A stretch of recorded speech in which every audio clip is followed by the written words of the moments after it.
Morning, guys. We are on the move already. I dropped Leo off at daycare and we took off. We're gonna run over to Phillipsburg real quick, handle some financial business. Then from there, I am going straight to Grand Island, well, Husker Harvest Days, which is Wood River, to grab the Case 1370 that spent the last 3 days sitting in Agland Technologies booth. We're gonna fire it up, chain it down, come home and unload it, switch trailers, grab a bite to eat, then head to north of Scott City, Kansas, I believe, and we're heading after a red tractor. Red tractor, like a lot of red tractors we brought in lately, but with some weird specs.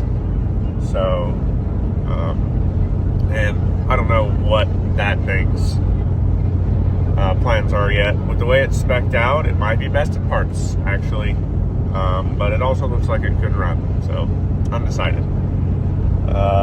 Besides that, there are still some hats available on territorialtrading.com. Get them while you can. Also have channel memberships available for $5. You get early access to videos, and I'll probably do some members only posts of things that are coming in. We're calling it the Hams Beer Club because it's funding Hams Beer and Diesel, basically, and helps bring more of this stuff to you guys. So we're gonna keep on the road. We got quite a few miles to cover today, but that's just how it is sometimes. Case chain down. This place sure clears out fast. I mean, coon's pretty much entirely gone. Yeah, there isn't a lot left here already, and we're 1 day post show. But now we're gonna head home. Thanks to everybody that stopped and talked to me while I was at Husker Harvest Days on Wednesday. That was fun. Really enjoyed it. But now, let's get out of here. All right, it is now the next day. As you can see, there's a 1066 on the trailer. I didn't film yesterday, mostly because it was 100 degrees, and I just wanted to get the tractor winched on and home. And the wind was howling, and I was on a tight deadline, to be honest. Was just trying to cover ground and get done. But what's on deck? It's a 75 1066, really nice, straight, good appearing tractor. When we get to the other side, you'll see I'm missing a hood, but it is in the pickup. 1016 in front, I believe. Yeah, 1016s. It's got 10 weights on the front of it, looks like. 18438 tires on the back that look pretty new, except they are the cheap excuse me, Samson brand, which, you know, aren't the best, but they're tires and they're round and rubber. Looks like the oil cooler has been replaced at some point in time here. Definitely been a little bit since the oil filters have been changed, but it has been sitting outside in southwest Kansas, so things get sandblasted occasionally. Cab tractor muffler's been replaced here. Don't see any signs of major leaks or anything like that, which is quite nice. I do know the motor is loose. I checked that before I committed to buy it. I paid $32.50 for it, non-running, and you'll see in a second why I knocked the price way back on this thing. Usually on a tractor like this, especially 1066 that the motor's loose on and appears like this, you'd probably be in the $4,000 to $5,000 range just non-running as a risk. But yeah, the AC tractor, don't know when the air filter was last changed. It does have engine oil in it, which is good. It's a little overfull, but that's not uncommon. Serial number is 35624, I think. Yeah, 35624. We'll have to get a battery in it here in a minute. It's still dual 6-volt. I've got a single 12-volt. We'll toss in it here in a minute to fire it off. I have to redo what my ground is. Yeah, there's one of your 18438 Samson tires again. But here on the back is the biggest reason I knocked the value way down on the tractor. I mean, way down. No 3-point, no PTO, single remote. Just no options. It does have a rock shaft and the torsion link set up here, so you could add a 3-point to it pretty easily, and the lever's here in the cab for it. But I mean, that's expense. No PTO. I mean, that's, for me, in parts, a PTO is worth $600.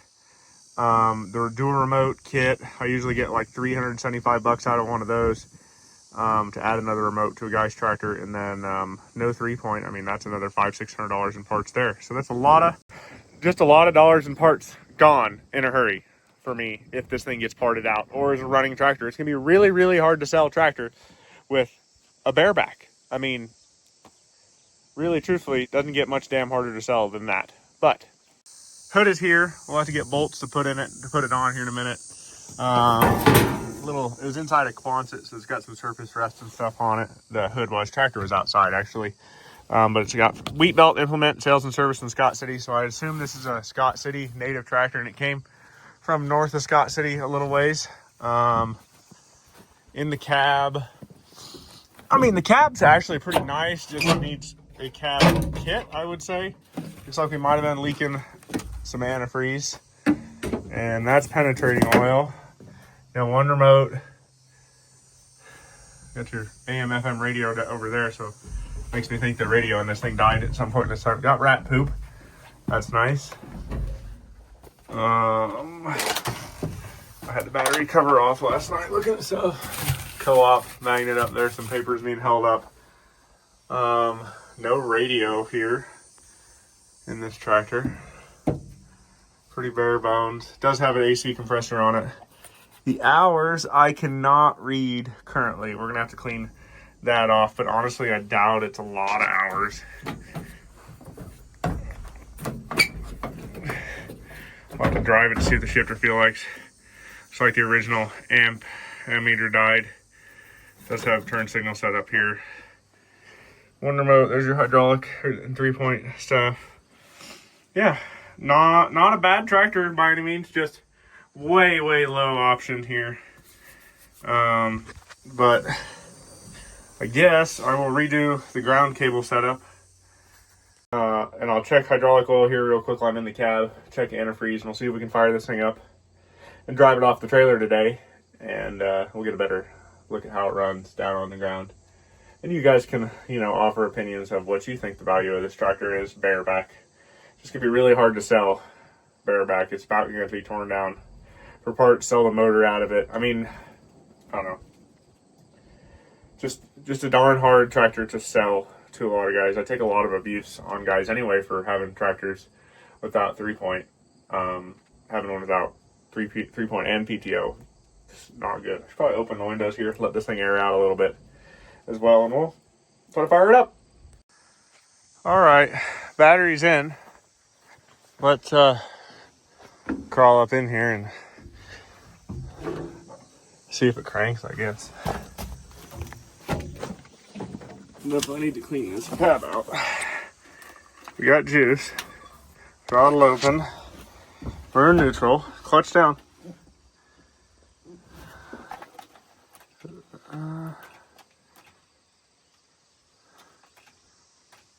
Starter switches acting funky. Something here is unhappy.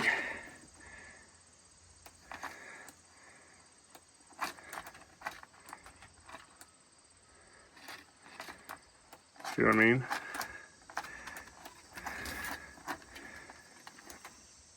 If I push in on it, it's fine. Yep.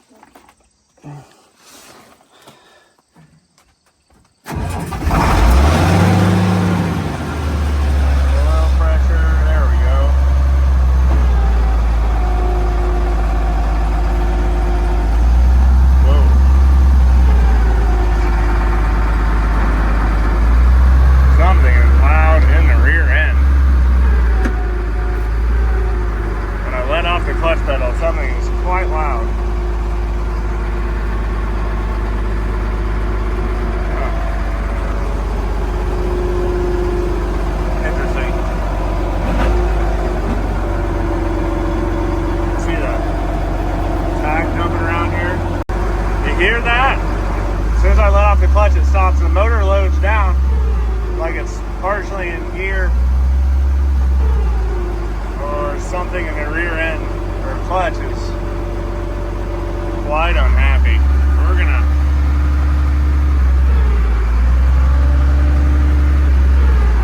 I'm gonna shut it off. Something is unhappy there. We'll shut it off. Hook my pickup on and unchain here and see if it comes down off the trailer. Otherwise, it's got something internal wrong. Transmission rear end. That's a new sound for me. So I don't know. We'll see. All right, I'm gonna set you guys down here and we'll unload.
Well, I think I figured out the problem.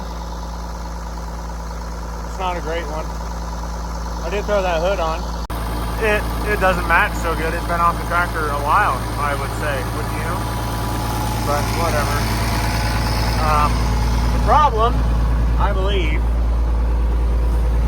after driving it, number one, it shifts poorly. But, alright, we're in low first with the TA back. That grinding noise is the high side of the TA out. As soon as you pull back, the noise goes away. Not good. Not good at all. So, death row for this one.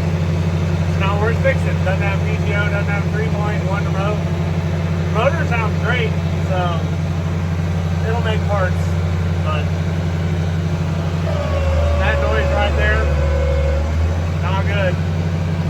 Well, I messed with this thing some more today. It's Sunday now, and got the TA to kind of work. It goes in the high side now. I honestly talked to a friend, and he said that maybe the spool for the TA was hanging up, and to just work it back and forth a bunch of times to see if it started working, and that kind of helped. It does still make some noises that I don't really appreciate in the rear end occasionally, kind of like a popping out of gear noise. So I'm not entirely confident about the condition of this tractor's transmission or TA, but overall it's still a really odd and kind of cool tractor where it, you know, is entirely bareback. It does have the rock shaft and torsion arms, but it's bare on the back end. Just kind of obscure and cool. Well optioned into the cab though. I mean, it's got AC, tilt column, stuff like that. It's weighted heavy. Got castaways inside and out on the back. Castaways all across the front. 10 116s on the front, 18 438s on the back. It's just an oddly configured tractor, and that's about the only way you can put it. I did actually get the opportunity to line up 5 1066s here though, which is kind of cool.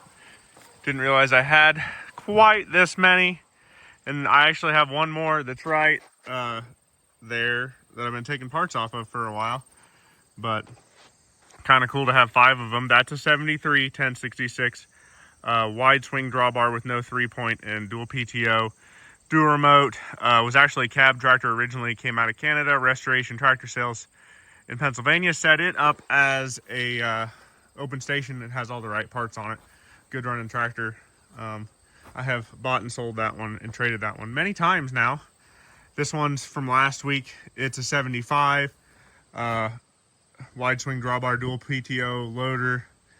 This one we just got done talking about. It's a 75. This one here, 72, came out of Tribune. Believe it was sold new in Sharon Springs. 3-point dual PTO with the early cab. This one is kind of a keeper because my daughter really likes it. And then this one's also a 72 open station. So, but that one's for sale. I'm not going to part it out yet. If you want to buy this one as it sits without the tank on it, because I'm keeping the tank and brackets, but everything else, I'm also keeping the dual hubs, it's $42.50. That's what it's worth to me in parts before I start stripping it down. So there's your opportunity. If you want it without the 3-point arms and without the PTO in it, it can get cheaper. I mean, we can do this one a lot of ways, but if you're wanting it whole, get it now before I take it apart. Yeah, this one's my daughter's. We're not selling it. This one here that just came in, that's bareback. I'd probably sell it for $6,000 as it sits. You can make an offer, I guess, but probably gonna get torn down at some point in two, because there's not a lot of use in a bareback tractor unless you want something cool that's odd and obscure and bareback. That's the gist of it. This one with the loader here on it, $6,500. Come get it. But I'm keeping the dual hubs. Okay. And then this one here on the end that has brand new back tires on it, no 3-point, dual PTO. Got to have $10,000 out of it as it sits right there. If you want me to take the duals off of it, it gets cheaper. And if you let me keep the brand new BKT rubber and put something else on it, it also gets cheaper. I mean, we can get real cheap for this one if you let me keep some parts to keep the good tires off of it. So think about it.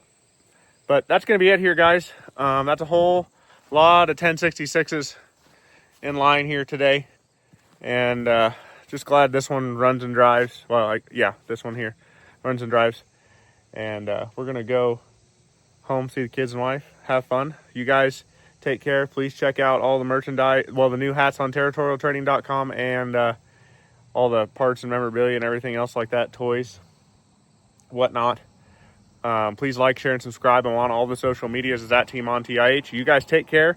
Have a good one. Go drag something out of the weeds just like this and get it running.